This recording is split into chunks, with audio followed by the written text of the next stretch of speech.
everybody. Welcome to this year's 2020 Perennial sale.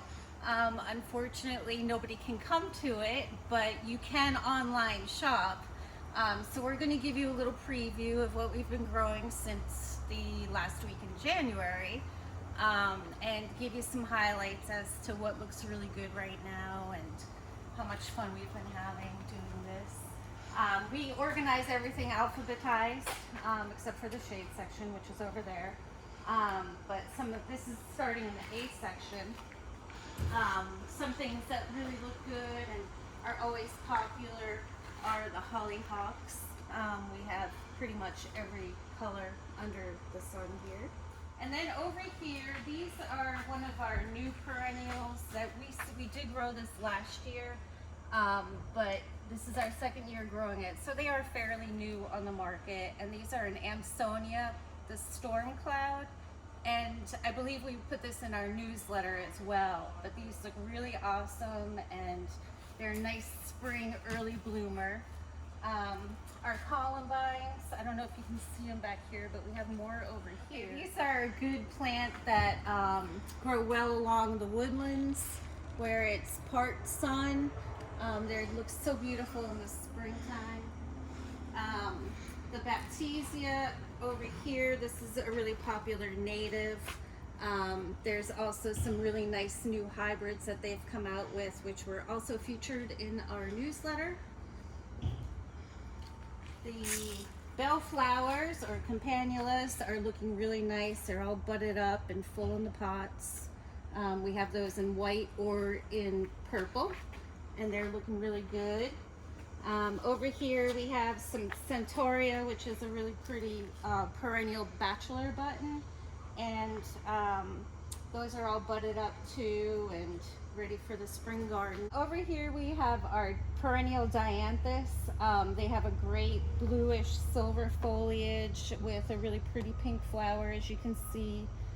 They're also great for the border in your perennial garden because they stay low. Foxgloves, these are looking really nice here. Traditionally they're a biannual, but these ones are supposed to be more of a perennial and stick around hopefully for longer than a couple of years. Gara, we have a huge selection of Gara. We have pinks, we have whites, we have bicolors, and also they come in different color foliage with the purples or the greens. This whole section here is all geranium, and as you can see, some of them are a little bit bigger than others. This one I'm really interested in the flower. This is the first year we've grown it, but as you can see, it's really taking off. And these ones are supposed to have like a light purple flower. The picture on the tag isn't that great, but I think that they would give a really good contrast in somebody's perennial garden. We have lots of Roseanne, which is our most popular perennial geranium. That one grows 3 feet and spreads like 3 feet as well. Actually, it only gets about 2 feet, but 3 feet wide. Over here you can see we have a big selection of all our coral bells. They also give a lot of contrast in the garden, as you can see, and they're a great border plant. They also have been bred to have a little bit better flowering than they have in the past, so that's also a really nice factor into thinking about which ones you want. Some have white flowers, some have pink flowers. And then as we move along, these are a hybrid between the coral bells and tiarella, which is more of a shade. So if you've had trouble with growing regular coral bells, you might try these ones because they're a little bit different. They might like it. We have some iris that also, they look great because they have variegation in the leaf. You can see the yellow and green or the white and green. Both of them still get the purple flowers, and they give you a little more contrast to the garden, which is nice. Over here we have a lot of different daisies, which what we found last year is that that's the one truly rabbit resistant perennial, well that, and then we have the catmint over here, but these are very popular because nothing eats them. And we have many different sizes and heights and variations of your traditional daisy. Over here we have lupin, which are also a very popular plant for spring, early summer flower. Every color under the sun.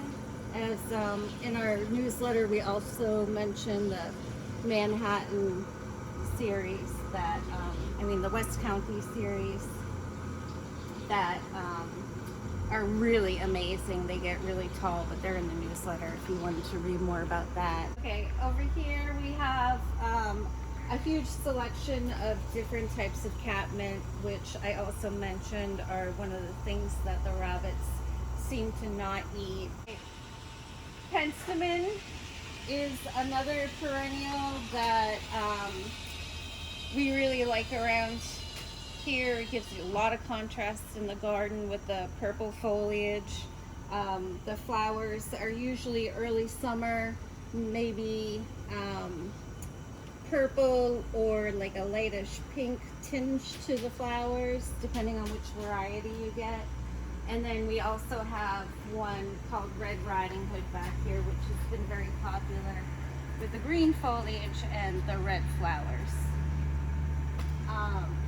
Over here we have a lot of different phlox, pulmoniums. The phlox, there's a couple different ones we have. As you can see, the foliage in these two are very different. They also have kind of a different habit. These ones are more spreading, where these ones are more clumping. And then of course we have the ground cover phlox as well. So check out the website and you'll see all the different varieties we have. Over here we have the primrose, which are just amazing this time of year. These are a newer variety for us to grow, and as you can see, of the double flowers, they're also very fragrant, which is nice. And those do best in like a part shade situation, but they're very pretty and great for the garden. We have plenty of salvia back here that are available. As you can see, some are bigger than others. Some of them are actually a dwarf, that's why they're smaller right now. Over here we have forget-me-nots, which are an early spring. As you can see, they're really sweet and fun to have in the garden. A lot of people will also put these in containers for some early color, and they do come back in the containers. I've had a couple in there. I think they reseed themselves. But those look really pretty this time of year. Here in the shade section now, where we have, as you can see, a lot of different astilbes that are available, a very good selection. And then if you pan over there, the blue flowers with the silver foliage, those are a perennial forget-me-not, also known as brunera. Those look really great, and they go perfect with the bleeding hearts in the background. This time of year it would look really stunning in a garden. And then as you look towards the back, we've got some hostas. We have a huge hosta selection. This is just a very small part of what we have. A lot of those are still outside dormant, but they'll be hopefully growing up soon. Over further, we have our pulmonaria or lungwort. I prefer the pulmonaria, but these are looking really great. These are very early spring bloom. Nothing seems to eat these too much. There's different colors in the flowers. This is another variety, but they do tend to kind of change their color over their bloom time. But there's different variations. This one's a little bit lighter green. This is a new one, Shrimps on the Barbie. But I think that This one's probably my favorite, the raspberry splash. That looks really great, and I've had one grow for many years, and it's looking really nice. Our lamium here is always full and looking good this time of year. The daylily section now, and as you can see, we have a pretty good selection right now. We have a lot of reblooming daylilies, and we have a lot of hybridized daylilies. And if you take a look on the website, you will see how many we actually have. And then back here we have our lavender section. This is just the 1 gallon size, but we also have them available in a 4.5 inch size. So we're here in our 4.5 inch section. These all are early spring or maybe to midsummer blooming perennials. We do another planting later on. That'll be some of our later, like the sedums and whatnot, in the same size pot. But these are really great. They're easy to plant. A lot of people put these in containers as well.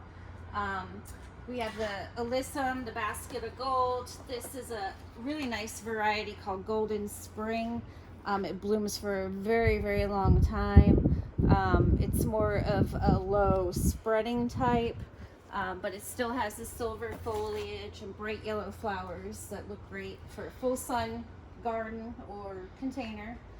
We have columbine, again, the aquilegia, pinks, blues, and yellows. And I think there's a red and white that hasn't quite come out, but it's all budded up, looking great.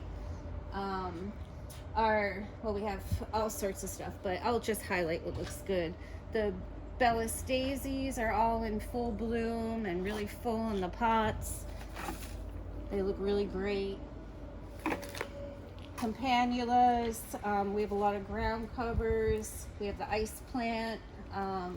Those are a great all summer bloom, nothing eats them type of spreading plant.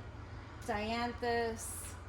The wallflowers are all starting to bloom, and those also have a really great fragrance. More gaura, because you can never have enough gaura. Lamium is a great shade plant that people put in shade containers and it'll trail down. I think these ones come in white flowers and pink flowers. Let's see. Over here we have our lavender 4.5 inch size. Again, these are great for containers, full sun, hot, dry. They're great. They'll bloom mostly in the midsummer, early to midsummer. Luisia, this has been a very popular plant lately. It's a succulent type, so it can dry out, but it also likes part sun or shade, so that's also another one of its highlights. We have lots of poppies available. We have some of the oriental, which would be the perennial poppies over there. Those are crimson red, and then these are all of our Icelandic poppies. Again, great for the spring container. In all different colors, pinks, yellows, reds, oranges, ground cover phlox, and then these beauties are all primula, the early primrose, and as you can see they have a good mix to them. We've got lots of moss. If anybody's looking for a shade lawn alternative, moss is great. There's 2 different varieties, the golden and the regular green. They do get little white flowers, which are sweet in the summer. Saxifraga, that's that little pink flower there. And those are great if you have a nice dry spot. That's all I have for that. So this is this year's perennial tour. I'm Jen from the perennial department at Crocker Nurseries. If you do happen to purchase things online, just be aware that we do still need to harden them off for about 2 weeks. We do have remade fabric that you can cover them up at night and take the cover off during the day so they get the sun and whatnot, water them if they need it. But probably about 2 more weeks and then they're safe to be planted in the ground. Please visit our online shopping, and if you have any questions, you can call us and we'd be more than happy to help. We do have curbside pickup, and I think that's it.